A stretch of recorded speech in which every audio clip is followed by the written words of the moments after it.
আগের ভিডিওতে তো আমি বলেইছিলাম যে আমাদের খাওয়া দাওয়াটা পরের ভিডিওতে শেয়ার করব। তো স্যারদেরকে পরিবেশন করার পর আমরা কিন্তু খাবার নিয়ে চলে এসেছিলাম একটা আলাদা ঘরে।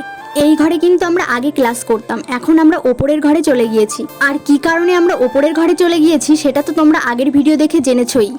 সেসব কথা বাদ দিয়ে এদিকে দেখো, এরা কিন্তু খাওয়া শুরু করে দিয়েছে। খাবার পাওয়ার পর 1 সেকেন্ডও কিন্তু খেতে দেরি করে না এরা। এদিকে আমি দাঁড়িয়ে এদের ভিডিও করছিলাম আর এরা কিন্তু মহা আনন্দে খাচ্ছিল। সিঙ্গারা খেতে এরা কিন্তু খুবই ভালোবাসে। আর তোমরা এদের মতো কে কে সিঙ্গারা খেতে ভালোবাসো সেটা অবশ্যই কমেন্টে কিন্তু জানিও। শেষ পাতে ছিল দই। এদের সিঙ্গারা খাওয়া তবুও শেষ হয় না, চাটনি এদিকে শেষ হয়ে যায়, তবুও সিঙ্গারা কিন্তু শেষ হয় না। শুধু যে সিঙ্গারা নিয়ে কাড়াকাড়ি চলছিল তাই নয়, চাটনি নিয়েও কাড়াকাড়ি শুরু করে দিয়েছিল এরা। আসলে এভাবে কাড়াকাড়ি করে খাওয়ার মজাটাই কিন্তু আলাদা। খাওয়ার শেষে দইয়ের হাঁড়ি নিয়ে বান্ধবী দেখো কোথায় যাচ্ছে। আসলে দইয়ের হাঁড়িটা নিয়ে ও কলেজের পাশেই ফেলার জন্য যাচ্ছিল। তো ভিডিওটা তোমাদের কেমন লাগলো সেটা কিন্তু কমেন্টে জানিও, আর সাথে একটা লাইক ও কমেন্ট করে দিও।